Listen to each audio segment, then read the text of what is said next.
आणि शक्तिनगर विधानसभाचे उमेदवार सना मलिक माझ्याबरोबर आहेत, त्यांच्याकडे आपण जाणून घेण्याचा प्रयत्न करू. ताई, काय सांगाल? आपण आज चुनाव प्रचारामध्ये पदयात्रा करताय, काय सांगाल? आम्ही आज इथे महात्मा फुले नगरमध्ये आहे. महात्मा फुले नगर एक असा भाग आहे की किती वर्षपासून इथे रस्त्याचा खूप मोठे समस्या होतं, लाईटचं मोठं समस्या होतं, शौचालयाचं बेसिक एम्युनिटीचं खूप जास्त समस्या होतं इकडे. पण आपण एक प्रायोरिटी घेऊन रोडचं काम केलं, आपण इथे लाईटचं काम केलं, पाण्याची समस्या जी होती काही पद्धतीने ते पण आपण मार्ग काढलं, तिकडे टॉयलेटचं होतं ते पण केलं.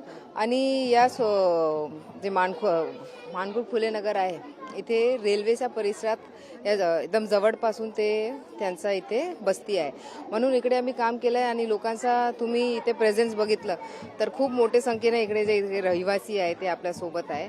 आणि इथे महिलांना असंच आहे की इकडे कोणीच येऊ शकत नाही तुमच्याशिवाय, कारण इथे फक्त तुमचं काम आहे आणि कोणीही कामीने एक लक्ष घेतलं नाही. बरोबर आहे. आणि हा परिसर जे आहे झोपडपट्टी परिसर आहे, तुमची लढत जी आहे फहाद बरोबर आहे, ते कसं पाहतात? काय माझी लढत काय आहे?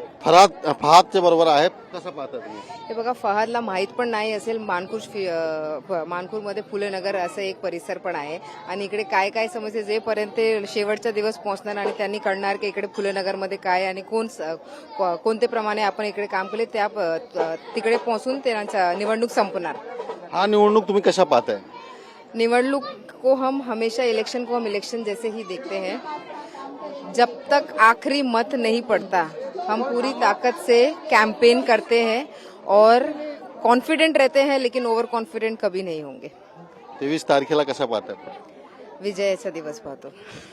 तर हे होती सना मलिक. त्यांनी बोलले 23 तारखेला आम्ही विजयाचा दिवस पाहतोय. कारण TV मुंबई.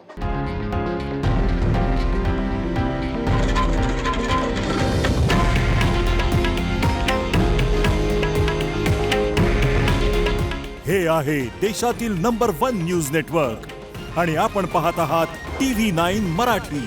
काळजी तुमची, हित महाराष्ट्राचं.